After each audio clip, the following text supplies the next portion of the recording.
Good morning, Faith UCC!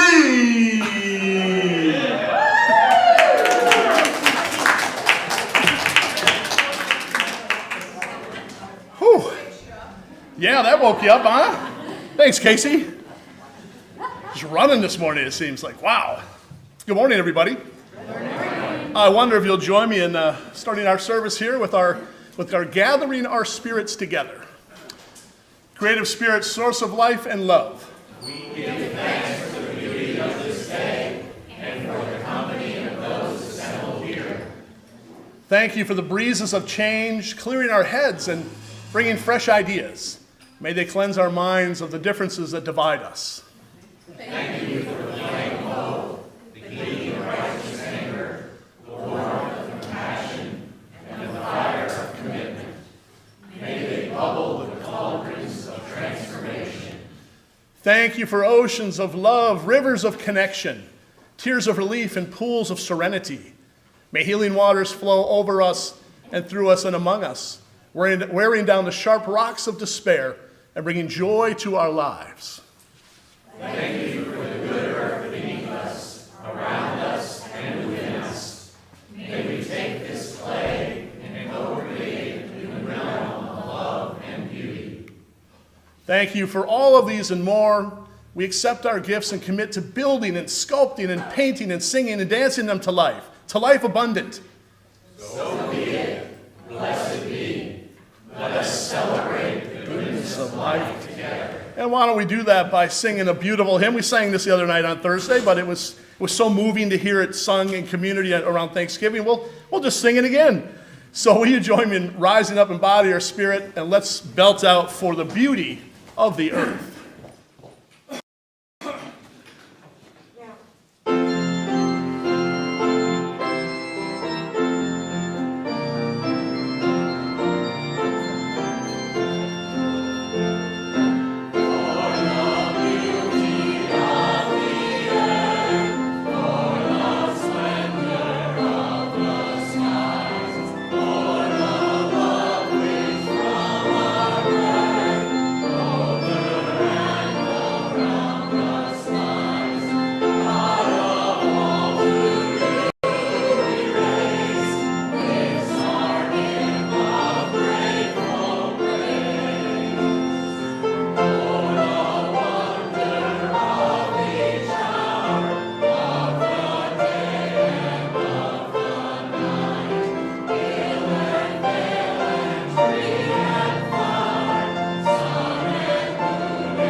Please be seated.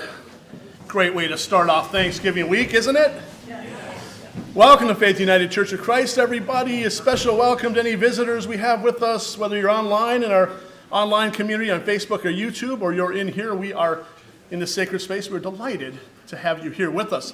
If you're visiting in person, please sign our friendship book, which we keep out in the foyer, so we can keep you apprised of the happenings going on here. And if you're online with us, just send an email off to office@faithucc.org. We'll get you on that same newsletter list. And also remember, if you're on YouTube, subscribe. If you're on Facebook, like or share. It helps us get our name out there wider and farther, and that is good for the world. That's what I say. A couple of announcements, my friends. Poinsettias. I think we had about 40 poinsettias. We're still short on some of the donations to come in for those. They're $13. If you can get it in as soon as possible, that would be great because we have to turn that money in, I think, like by next week, I think, December 1st. So $13. Just make sure if you write a check, just put it for it's for poinsettias. And if you give cash, just put it in an envelope and make sure you note that it is for a poinsettia purchase. What other announcements do we have this day? Oh, we have a congregational meeting. I think Fran is actually pulling up right now, so we're going to give her a chance to come on in. But Joanne, do you have the microphone? We had a couple other announcements that folks wanted to make here. I know Marie Grind has one for sure, and I think Debbie right behind you, Joanne, has one as well. Hi, hello?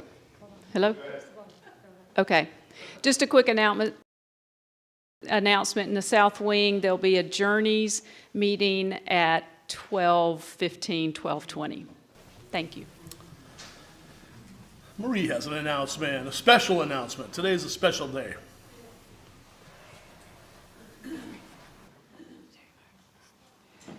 Today is, yes, and we have a number of retired educators here. You might raise your hand so we know who you are. A lot of happy retired. And we also have folks here who are still working in the profession. So if you are still teaching one way or the other, raise your hand also. Yay. And to honor these folks, there is a cake for hospitality, so please enjoy the cake. And at that point, perhaps remember those educators who played a part in your life. So enjoy Florida Retired Educators Day. Thank you. Absolutely. Give another round of applause for all of our educators. That is really exciting, Marie, because, I mean, who in here doesn't have, a cherished teacher that you remember in your day and age that really inspired you? I think for me personally, I'm thinking of Kevin Ford of the band, the Tarpon Springs Band, how these kids they look up to him and they respect him, and he just, I don't know, he's doing something to my own daughter, which is just incredible to see her blossom and grow, and it's under his leadership. And so I'm looking more at my kids' teachers these days than my own. I was a terrible student anyway, so sorry, Marie. I was an awful student. When I turned 18, the policy at our school is we could write ourselves out because we're an adult now. I went to the dentist those 6 months after I turned 18 about 500 times. I'd write myself a note, get it, and they'd be like, "Oh, dentist again, Mike? You got to leave school?" They'd be, "Yep, got another one to work on." Or, "Your 10th grandma just died, really?" So I was not a model student, but any kids in here, don't listen to me. You'd be good students. Any other announcements while Joanne's walking around with the microphone? Announcements? Oh, yes, up here. Joanne up front here. Got Sandy and Esther. Up here, Joanne. There you go. Thanks.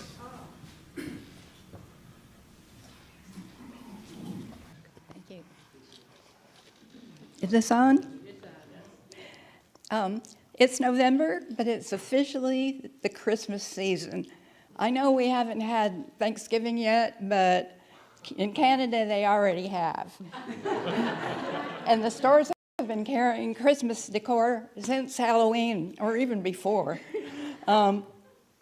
Together Women Rise, which used to be Dining for Women, will meet Saturday, December 3rd from 11 to 12 noon with a Christmas theme.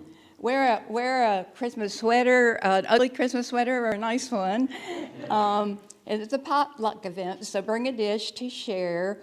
You can bring your favorite Christmas dish if you want to, and invite a friend, and we'll hope to see you then. Open your pocketbooks wide for this, because this is to raise up girls in developing countries. We really need to support them, they've changed their focus to having these girls go on and teach other girls. So.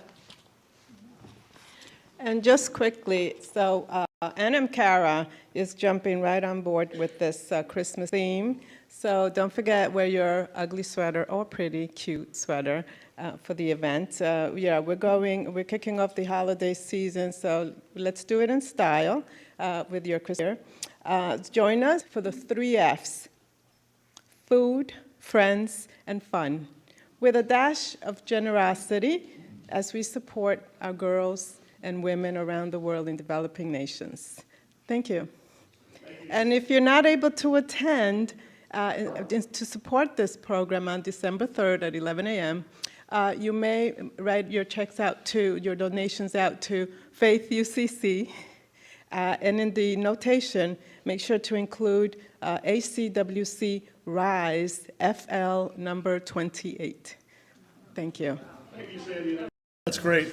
You know, you've just inspired in me something. We're all going to love this. We need to have the first ever Sunday ugly Christmas sweater day.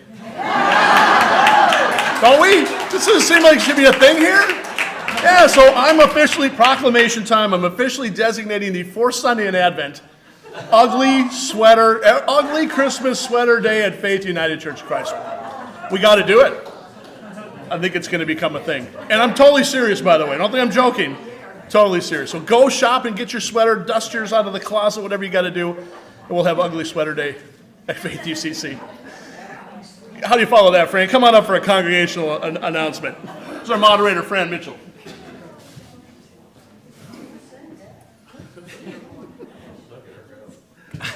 Look, I could climb the stairs by myself. Yay!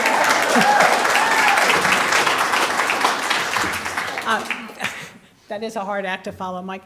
This is an announcement that we have 2 upcoming congregational meetings. The first one will be on the 4th of December, right after the service, and we will have copies of the preliminary budget for 2023 that we'll pass out and have time for some. Doing that on the 18th of December, we'll vote on the budget and also vote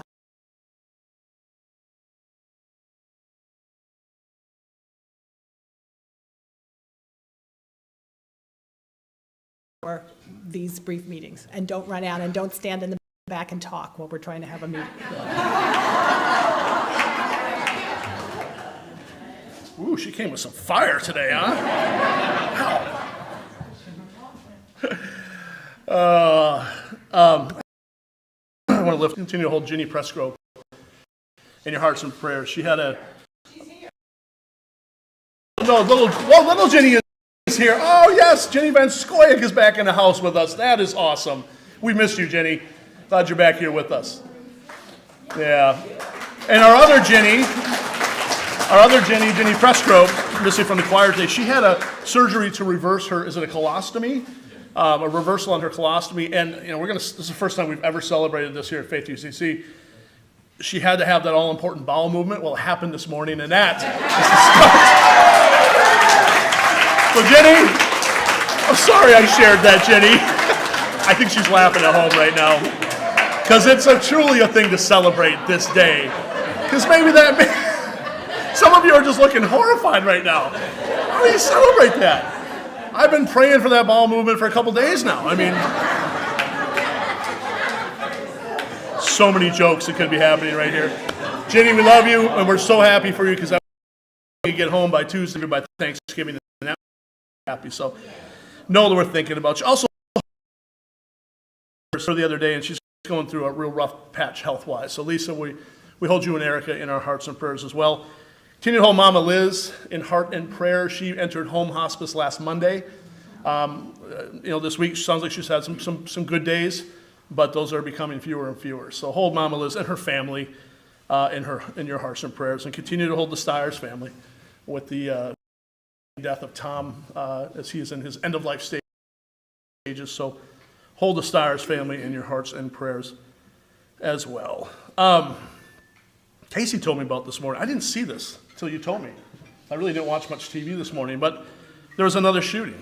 I don't know if you saw that. In Colorado Springs, and 5 people are dead. LGBTQ club, 18 wounded. It's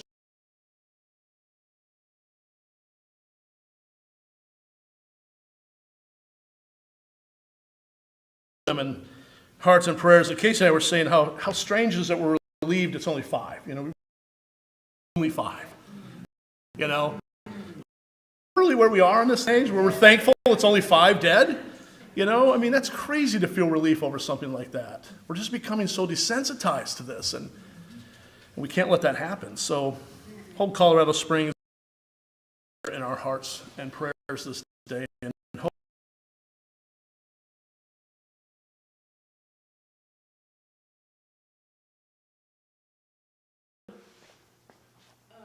Donna and Rosa are usually here,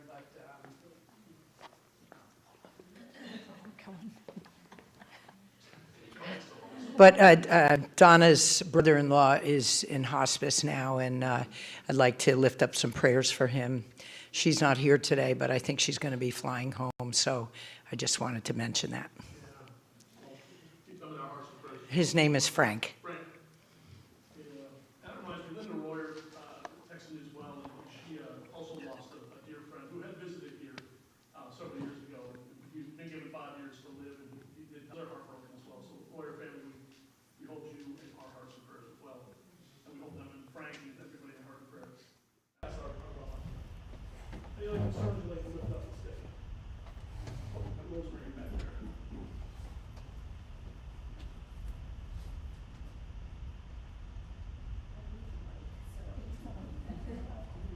We're gonna get 2 mics going, I think.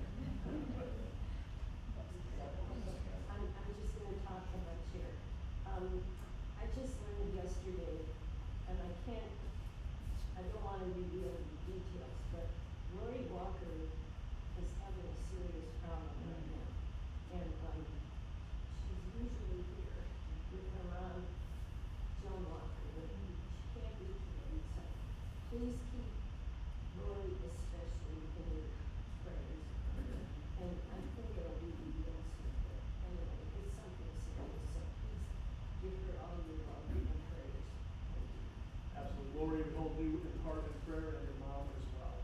And your sister Julie as well. Other concerns we can lift up? There's some joys. Let's celebrate some joys. Caitlin's got a joy. Man, you're just working today. I think we might need to get 2 mics. We go up and down the aisle. It might not be a bad idea. Pete Campbell's in the house. That's a joy. First time in a while. Pete, glad to see you here. Barb Campbell's son. And, yeah.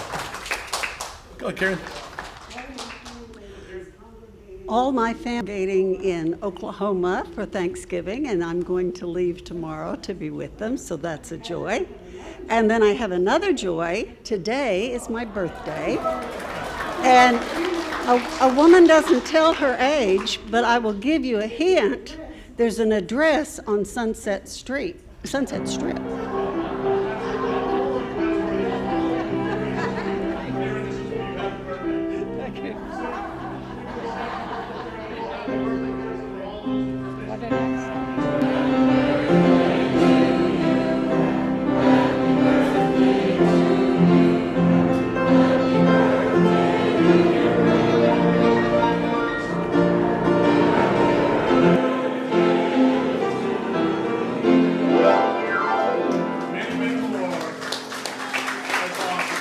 Things to celebrate. Yeah, Barb. So I am so excited to share with you that Larry and I put in an offer on a house in Dunedin, and it got accepted. So, yeah, we'll ask for your prayers that it holds through the whole inspection and all of that stuff. So, thank you. Residents on the Florida? All right, that's a joy. That's something to celebrate. Awesome. Congratulations, you guys. Other joys we'll lift up this day? Other joys? Oh, Brian's got a joy up front here. We're joying. Yeah, you probably could just belt it out. I just wanted to say my son Stephen had his first scan since he finished chemo, finished radiation, and went on immunosuppressive therapies. And the scan shows no growth of the tumors in any way.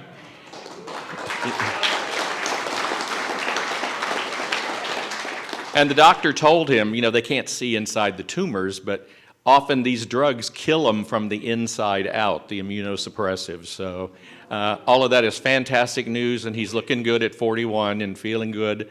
He just bought a house, and they're getting ready to move as well. So, thank you. Continue to hold Stephen in our hearts and prayers, but good news.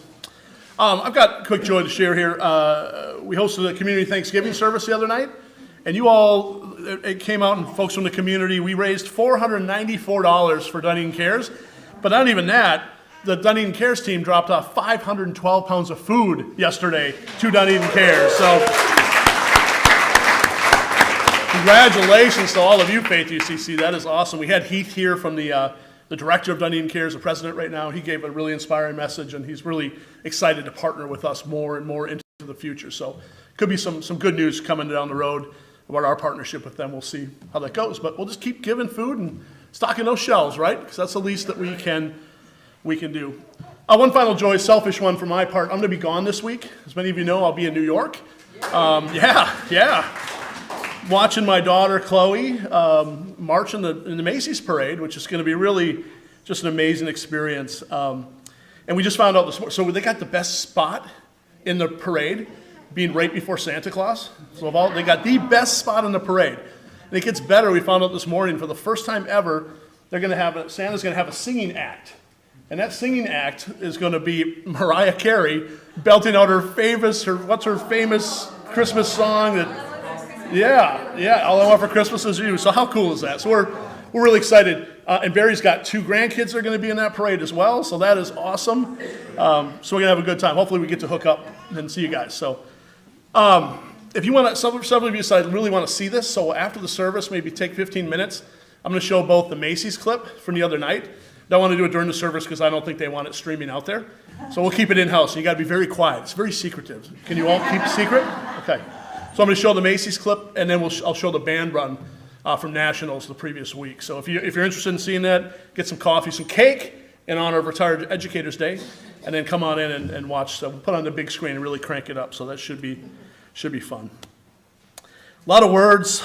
I invite you just to close your eyes for a moment and just enter into the stillness for a moment and seek some needed peace. Pray for our world when terrible things happen. That great Frederick Buechner line, here's the world, beautiful and terrible things will happen, but don't be afraid. Oh, breathe in a sense of joy, my friends. You exhale, let go of some anxiety that you carry. I know this season can burden us with so much anxiety and worry, mixed emotions, grief. You try and let some of that go. Bless you. Let's journey ever deeper into this time of worship with a beautiful video from the work of the people.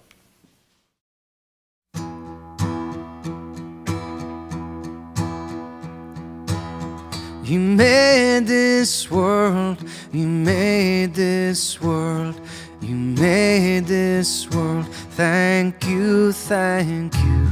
You gave me life, you gave me life, you gave me life. Thank you, thank you.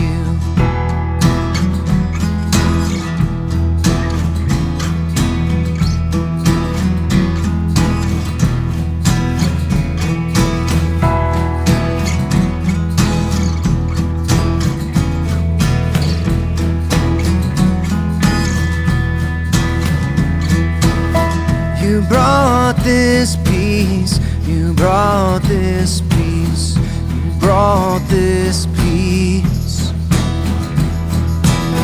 You sowed these seeds, you sowed these seeds, you sowed these seeds. Thank you. Your love is everywhere. Your love is everywhere. Open me, open me. Your love is everywhere.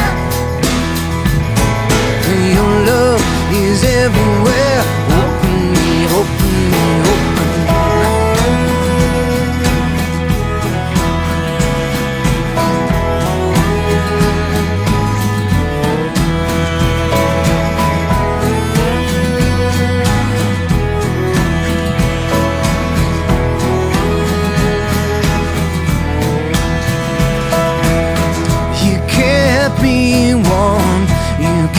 kept me warm.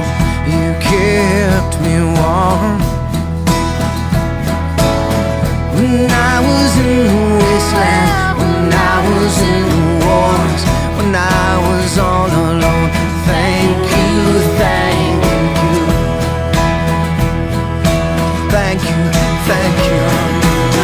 Your love is everywhere. Your love is everywhere. Open me, open me, open. Your love is everywhere. Your love is everywhere. Your love is everywhere.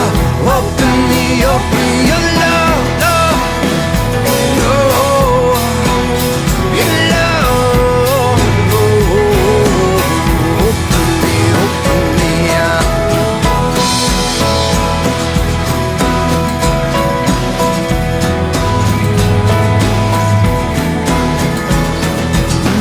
Let it come through me now. Let it come through me now. Let it come through me now. Let it come through. Let it come through me now. Let it come through me. Let it come through me. Let your love, love everywhere, everywhere. Your love is everywhere. Open me, open me, open. Your love is everywhere. Your love is everywhere. Oh, you're everywhere. Open me, open me, open me. Open me, oh yeah. Open me, yeah.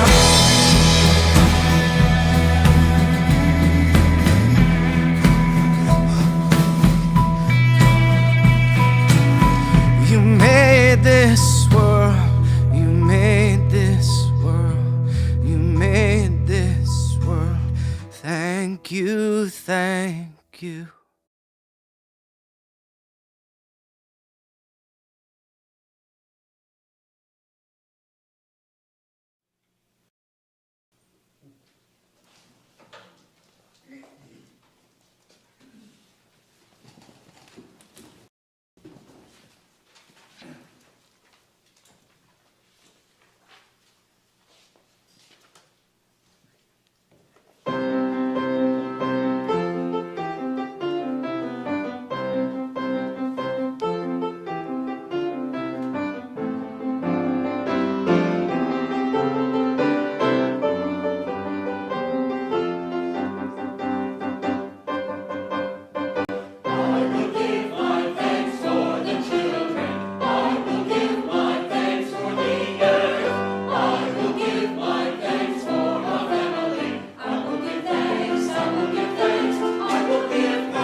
Good morning.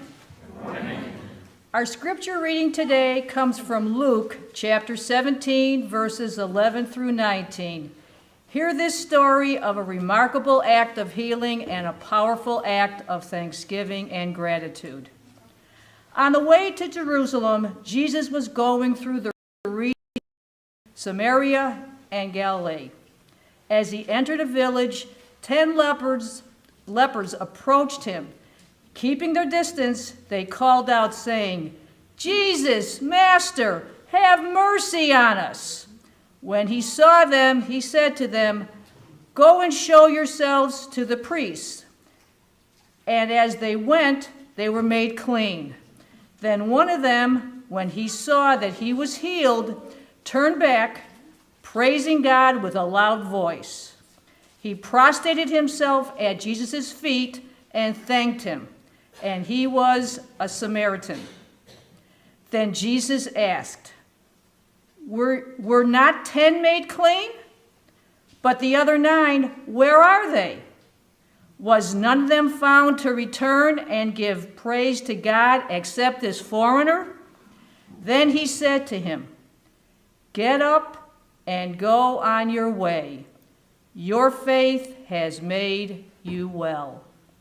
In this story lies the core of our journey into the heart of God, and the path is paved with gratitude.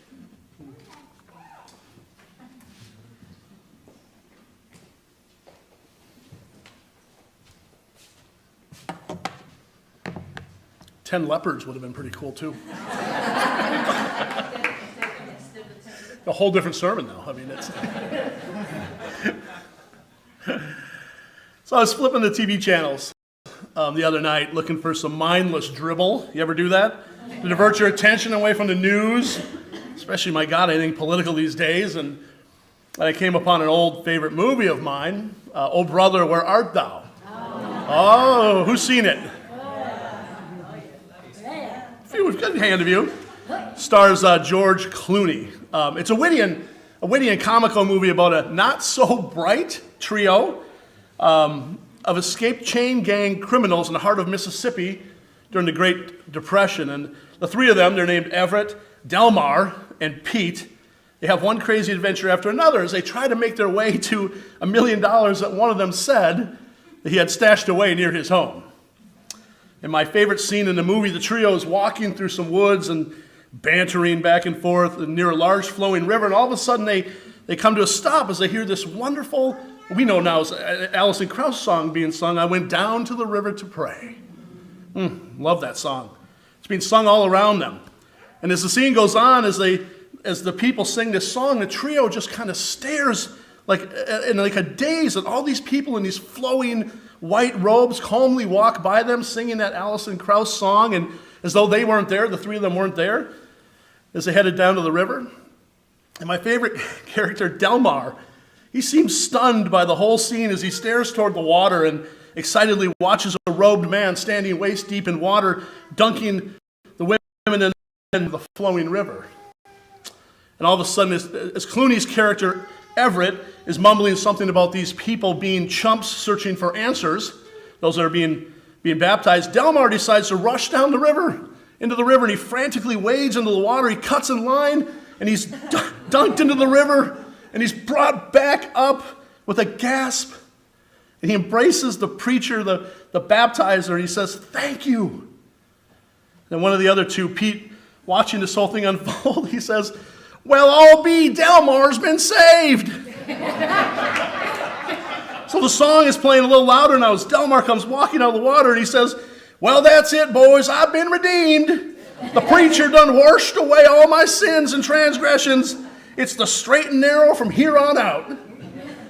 Everett, played by Clooney, quickly tells him it's all nonsense, that they have things to do. "Come on, Delmar, let's get going." But Delmar's gratefulness is just exuberant.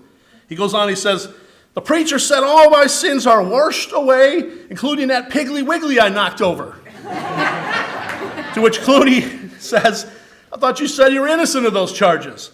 Delmar, still coming out of the water, excitedly responds, "Well, I was lying. And I'm proud to say that sin's been washed away too.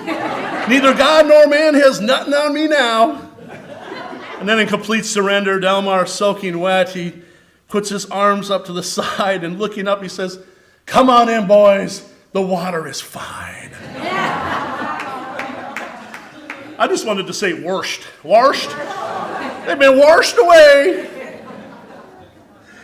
I could not get this scene out of my mind all week when working with our text from Luke that Nat just read for us, generally called the 10 lepers. And I think it's because there's an element of gratitude on the part of Delmar that I can only imagine was similar to that single leper, that the single leper experienced, the one that turned around upon when he ran into the hillsides and thanked Jesus deeply for what he had done in his life.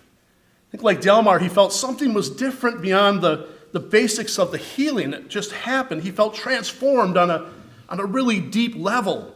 And when we really get into the context of the scene from Luke, it's easy to understand why he was excited, as Delmar was, to have been washed.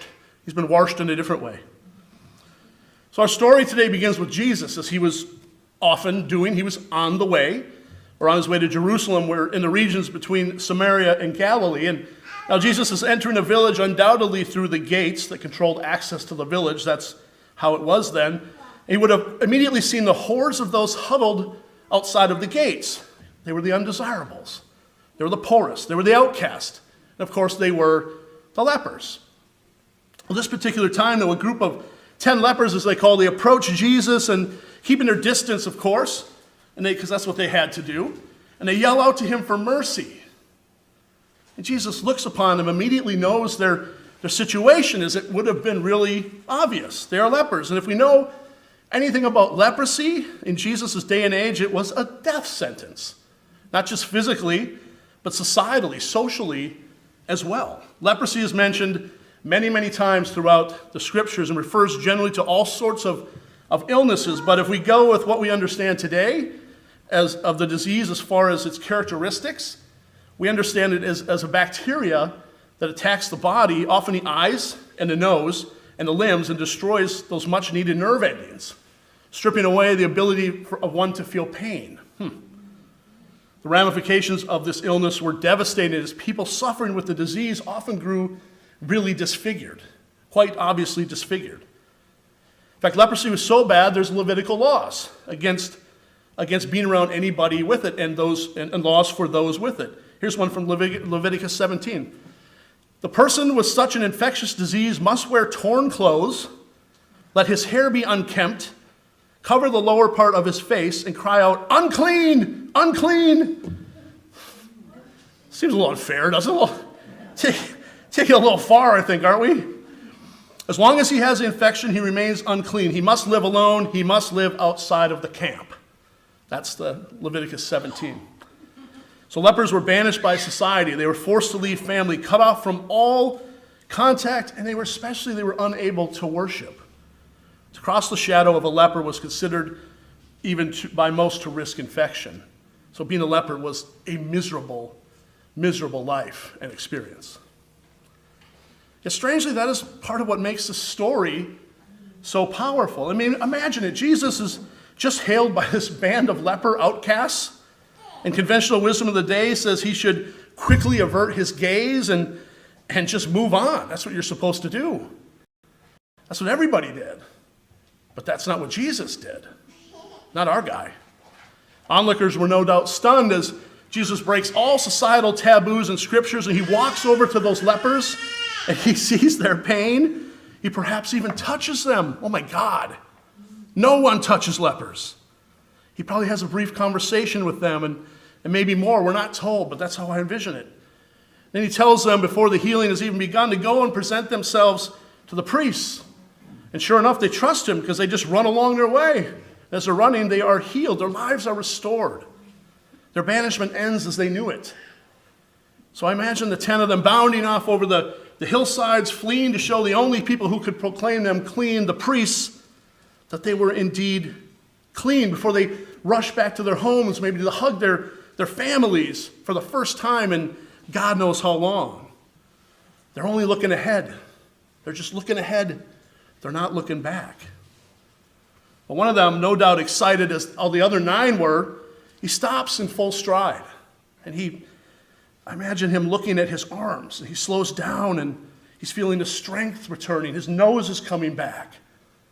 He's not disfigured anymore. He's regenerating. I imagine if he looks himself over, realizing that what just happened, almost in like a suspended disbelief, and he turns back over the hillside, and he sees Jesus just standing there, off in the distance. Their eyes meet. Perhaps Jesus is smiling. I have a feeling he did a lot of that. And I imagine the healed man crying as he turns back and runs up to Jesus and falls at his feet, thanking God with everything he had and thanking Jesus for this restoration. Jesus quickly notes that he's the only one who comes back and that he is a Samaritan nonetheless, but it doesn't matter. He tells him to get up and go on his way. He has been restored. I love that story.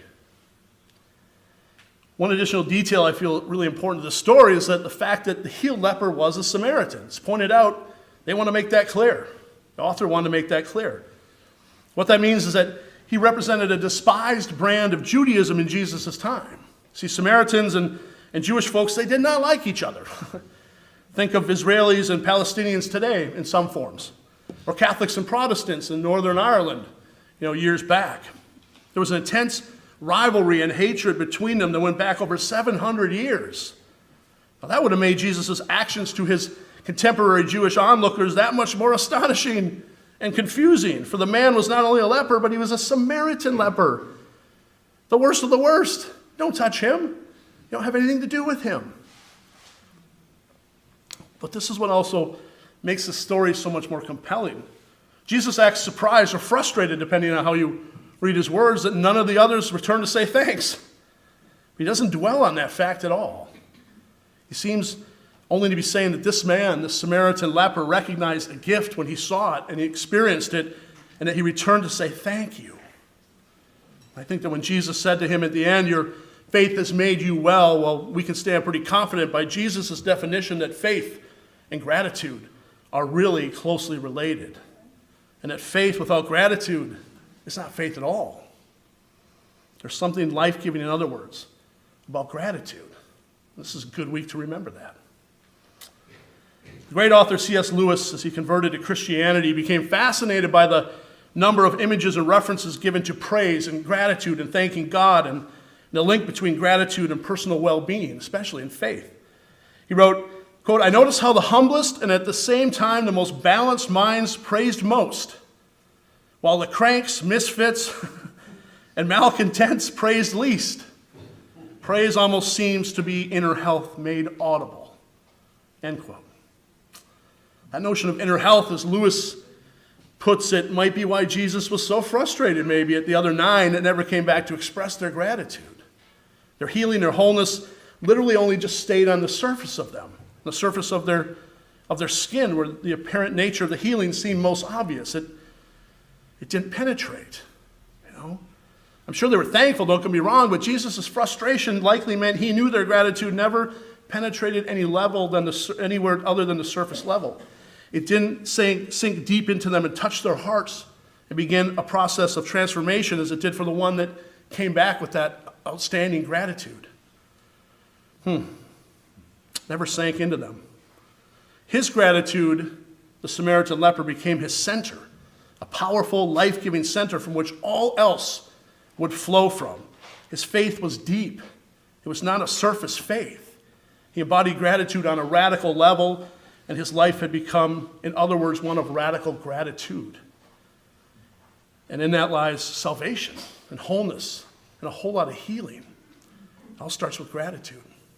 So I wonder, as we approach this week's Thanksgiving holiday, what the world might look like if we all approached life with the idea that Jesus cultivated some 2,000 years ago, that our faith is our gratitude and our gratitude is faith, and that they are one and the same. This is, after all, where the kernel of truth lies in this powerful story of the 10 lepers for us today. As one commentator wrote, the basic response to God is gratitude, gratitude for the gift of life, gratitude for the world, gratitude for the dear people that enrich and grace our lives. The basic Christian experience is gratitude to God for God's love in Jesus and the accompanying gift of hopeful confidence and wholeness and wellness that comes with it, regardless of the worldly circumstances in which we find ourselves in, end quote. And clearly one of the major obstacles to our experience of gratitude, one that the Samaritan leper found a way to get over, is that we have a habit of sleepwalking through life. Don't we? Sleepwalking through life. The truth is that we're never lacking for blessings in our lives, but we are often lacking in the awareness and the recognition of them.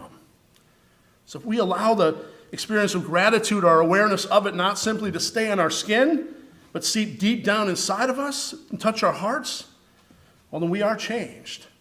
And we become the bearers of new being like Delmar. And we become deliriously thankful like the Samaritan leper. And we stand transformed. The spiritual author Anne Lamott, many of you are reading one of her books right now, once wrote that her two favorite prayers are in the morning, help me, help me, help me. And in the evening, thank you, thank you, thank you. I know, given her writing, that in between those two prayers is a whole lot of faith and awareness, a whole lot of gratitude, and a whole lot of transformation personally. And I imagine our lives can be much the same if we are open to that possibility. So I wish you a blessed Thanksgiving holiday filled with the gratitude for the many, many, many, many blessings that you have in your lives. There's one right there. God knows we will need it for the time to remind us of all that we don't have. The time to remind us of all that we don't have. The Christmas advertising season is already upon us. And Black Friday is right around the corner. It already started. January 1st it started. So let's not buy into that this year, right? Let's not buy into that this year. Let's instead focus on what we do have. What we do have, and make this one of the best Christmas gratitude-filled seasons ever.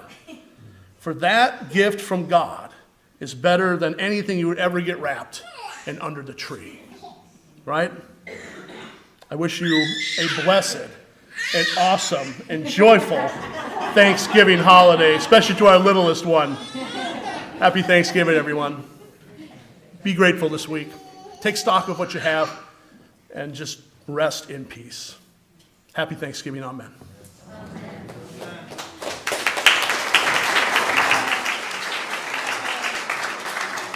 Give us a song, choir.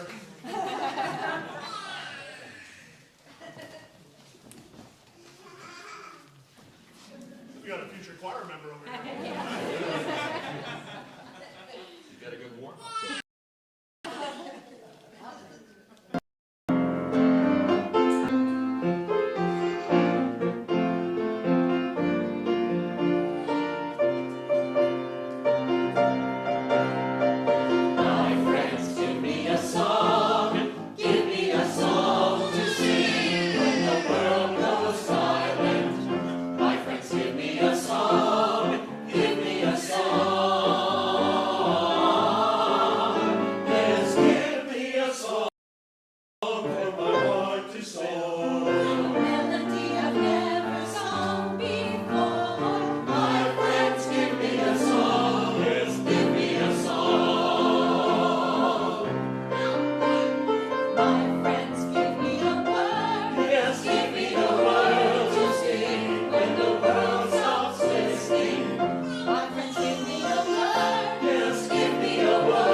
Give me a song. Yeah, that's right. Oh, now's that time of the service where we all come forward to the altar to accept Jesus Christ as our Lord and Savior. I just always wanted to say that, you know. See the horrified looks out there like, what happened to him? What happened to him?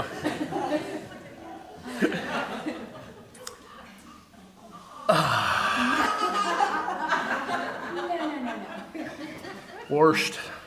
I wonder if you'll join me in a little time of stilling ourselves. And as we journey into this stilling time, I invite you to take some more of those centering breaths. God knows we need them. Feel the mystery of God dwelling right there in each breath you take, in each beat of your hearts. And the sounds of little ones. I'm going to pray these words from John Philip Newell seem fitting for this week, for celebration. Now is the time to free the heart. Let all intentions and worries stop. Free the joy inside the self. Awaken to the wonder of your life. Open your eyes and see the friends whose hearts recognize your face as kin. Those whose kindness, watchful and near, encourages you to live everything here. See the gifts the years have given, things your effort could never earn, the health to enjoy who you want to be, and the mind to mirror mystery.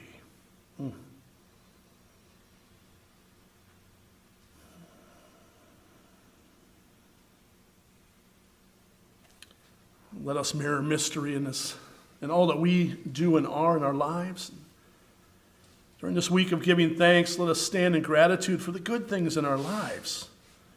Friends and loved ones. Yes, those memories of those who have gone before us that warm our hearts and touch our spirits. For cooler weather, for ocean waves, for the coming of the lights and color of the Christmas season, for the beauty of children and their voices, for the beauty of the earth, and for so much more. For these and all those things that you would like to lift up in name and in voice or in silence, let us give thanks.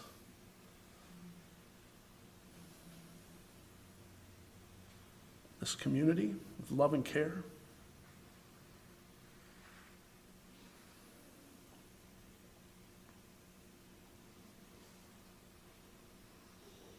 Oh, yet also let us stand in hope this week. Hope for the pain in the world. Thinking of Colorado right now, the shattered community.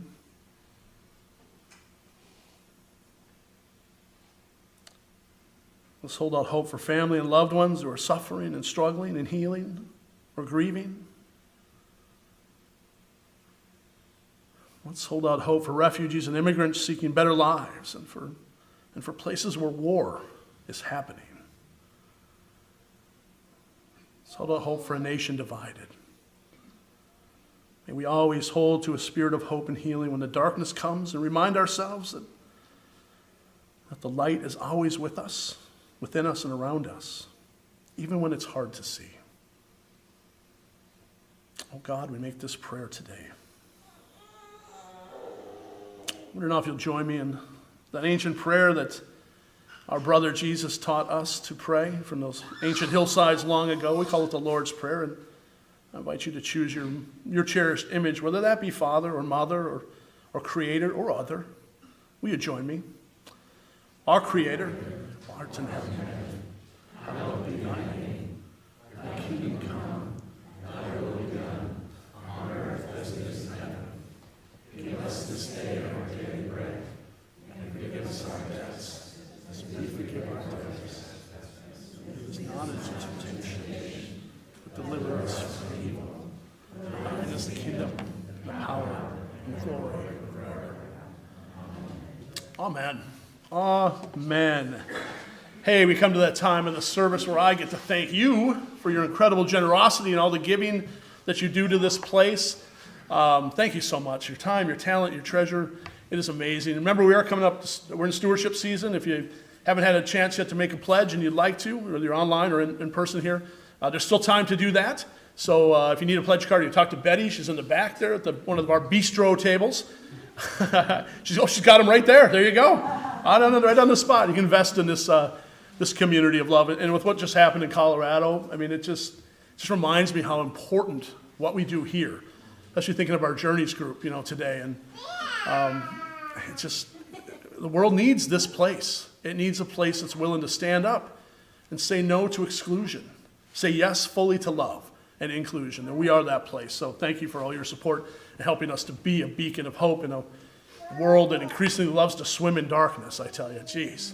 So thank you for all your giving. If you're visiting with us and you're like, God dang it, I want to invest in this place right here today.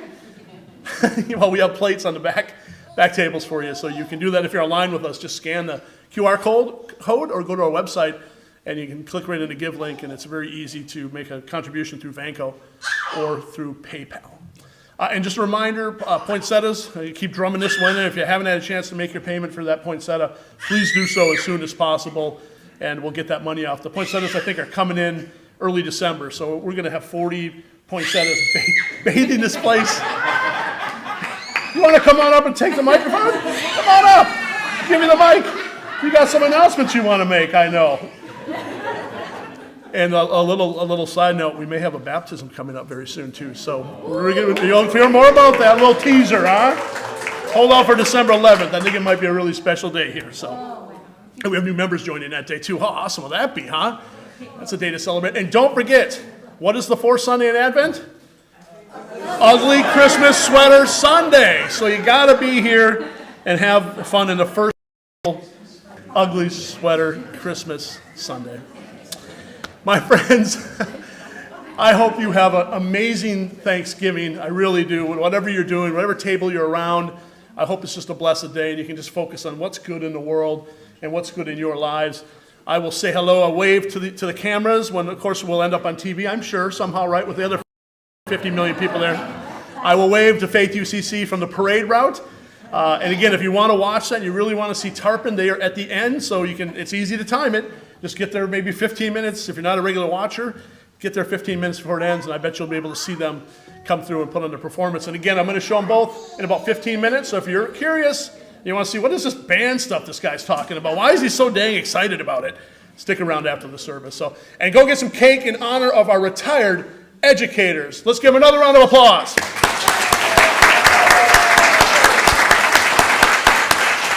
And let's rise up in body or spirit and sing our way out of here for peace. Let's dedicate this song today to our retired and active educators. They mean so much to us. They change the world through their compassion and teaching. So this song is dedicated to you all today. Let there be peace on earth. Let it begin with us.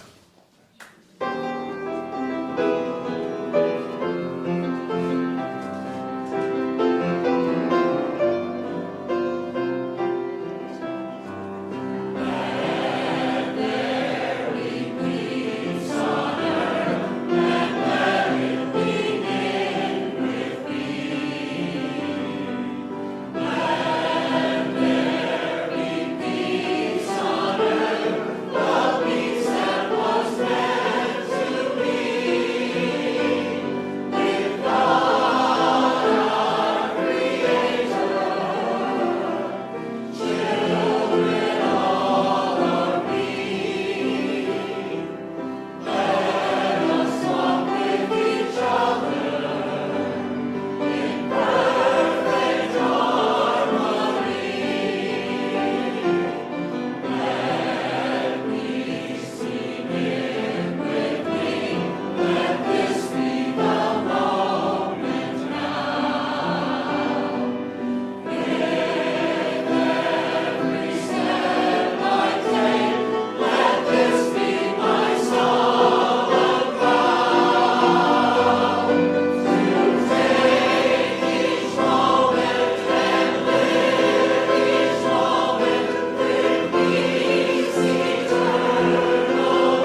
Jeannie is here. I'll help you.